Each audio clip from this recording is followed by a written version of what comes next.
అక్కడే ఇప్పుడు ఎక్కడున్నారో అక్కడే ఉంటారు మీరు.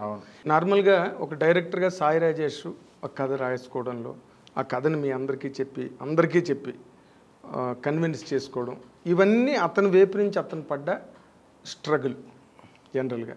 ఇప్పుడు మీ వైపుగా మీరు చెప్పుకోవాలంటే మీ స్ట్రగుల్ ఏంటి సార్ సినిమాలో? అంటే ఆయన స్ట్రగుల్ మీద సినిమా లేట్ అవుతుందంటే చాలా రీజన్స్ ఉన్నాయి. మేము ఒక సికింద్రాబాద్లో ఒక ఏరియాలో ఒక సెట్ వేసాం, ఇల్లు సెట్.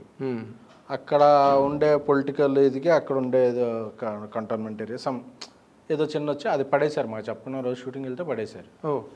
అప్పటి వరకు జరిగిన షూటింగ్ వేస్ట్. ఎందుకంటే ఆ జాగ్రఫీ పోద్ది. మళ్ళీ కంటిన్యూటీ అనేది కదా సినిమా. ఇప్పుడు కంటిన్యూటీ ఉండాలంటే అక్కడ తీయాలి, లేదా ఫస్ట్ నుంచి తీయాలి. ఒక 5-6 రోజులు షూటింగ్ అంతా అక్కడ చేసి చాలా సెర్చ్ చేసి, అంటే ప్రాపర్ బస్తీలో ఉండాలని ఆ ప్లేస్. సో మళ్ళీ సెర్చ్ స్టార్ట్. అలాగే సెకండ్ వేవ్, థర్డ్ వేవ్ ఒకటి వచ్చింది. అప్పుడు కొన్నాళ్ళు ఆపేసాం. అలాగే అలా రకరకాల కారణాల వల్ల లేట్ అవుతుంది. హీరో ఆనంద్ నమ్మాడు, అతనికి సినిమా లేట్ అయిపోతుందని నమ్మి ఉన్నాడు. సో డెలివరీ చేయాలి.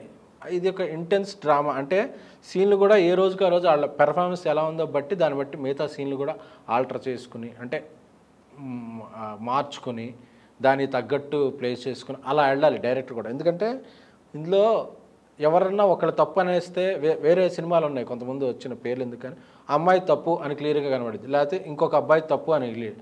ఇందులో సినిమాలో చూస్తే ఎవరిదే తప్పు ఉండదు, ఎవరిదే రైట్ ఉండదు, అందరూ ఫ్లాడ్ క్యారెక్టర్స్. సో డైరెక్టర్ అనేవాడు అందరూ మనసులోకి వెళ్ళి ఆ క్యారెక్టర్లా బిహేవ్ చేస్తూ స్క్రిప్ట్ రాయాలి. ఇది మోస్ట్ చాలా కాంప్లికేటెడ్ స్క్రిప్ట్ అనమాట, ప్రాక్టికల్ అనమాట. ఇప్పుడు ఆ అమ్మాయి ఎలా మాట్లాడుద్దో రాయాలి, దాని కౌంటర్ ఇది ఎలా ఇస్తాడో రాయాలి. అంటే తను కూడా రాసేటప్పుడు చాలా స్ట్రెస్ అయిపోయాడు. ఎందుకంటే అంత కాంప్లికేటెడ్ స్క్రిప్ట్ ఇది. ఏ మాత్రం ఎడ్జ్ దాటినా అమ్మాయి బ్యాడ్ అంటారు. అవును, అలా అనకూడదు. అమ్మాయి తిరిగిపోతేనేస్తారు. అవును, ఇప్పటికీ కొంతమంది సినిమాలో చూసేటప్పుడు తిరుగుతుంటారు అమ్మాయిని. బట్ ఒకసారి పూర్తిగా సినిమా చూసేస్తే అమ్మాయి చేసే తప్పే ఉండదు. ఇది చిన్న పొరపాట్లు, అంటే 10 పొరపాట్లు చేస్తే ఒక తప్పు అవుద్ది. అమ్మాయి పొరపాట్లు చేస్తాయి, ఎర్రర్స్ బికమ్ మిస్టేక్.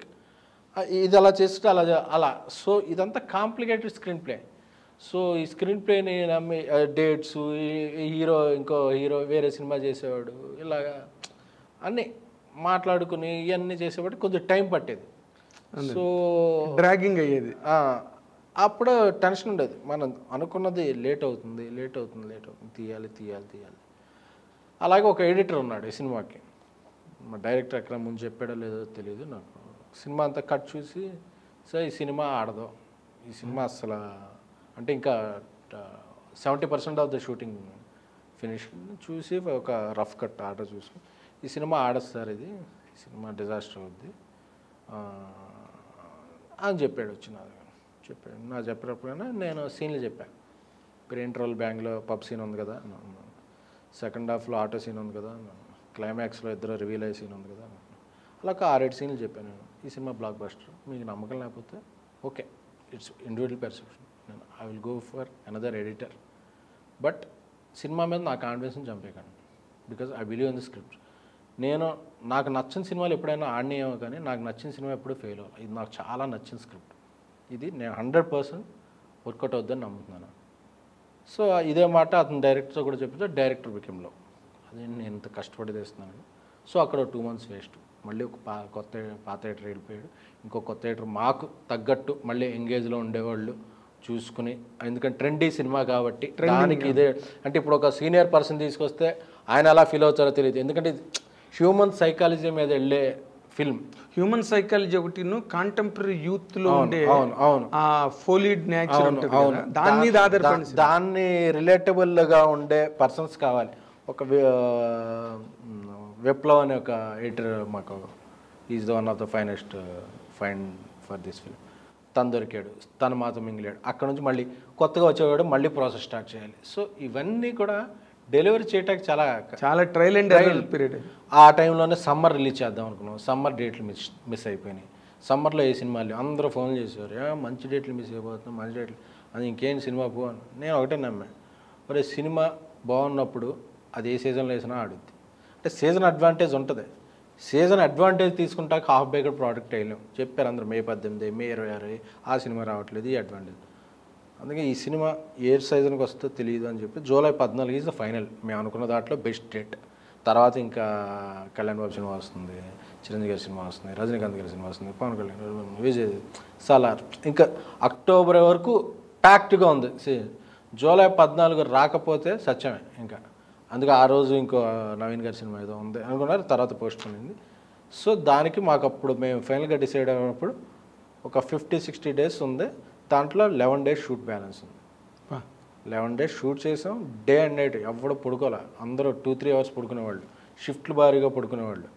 అంటే మాకు రవి అని ఒక రైటర్, మా Namburi Ravi, he helped very hard. ఎందుకంటే ప్రోడక్ట్ రావడానికి. అలాగే సీనియర్ కో డైరెక్టర్ ఒక అటాచ్ చేశాను. పాత co director he is unable to handle these.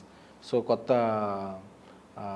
Co director ఒక ఆయన పాత సార్ కానీ ఇండస్ట్రీలో 30 ఏళ్ళ నుంచి ఉన్నారు, ఆయన తీసుకుని వాళ్ళందరూ కూడా రాజేష్కి రైట్ హ్యాండ్స్లో వచ్చి, అంటే ఒకళ్ళు చేసే పని తనకు పని ఈజీ చేశారు. అంటే జూలై 14 చేయటానికి ఒకళ్ళు పరిగెత్తే దీనివల్ల 4 పరిగెత్తాం.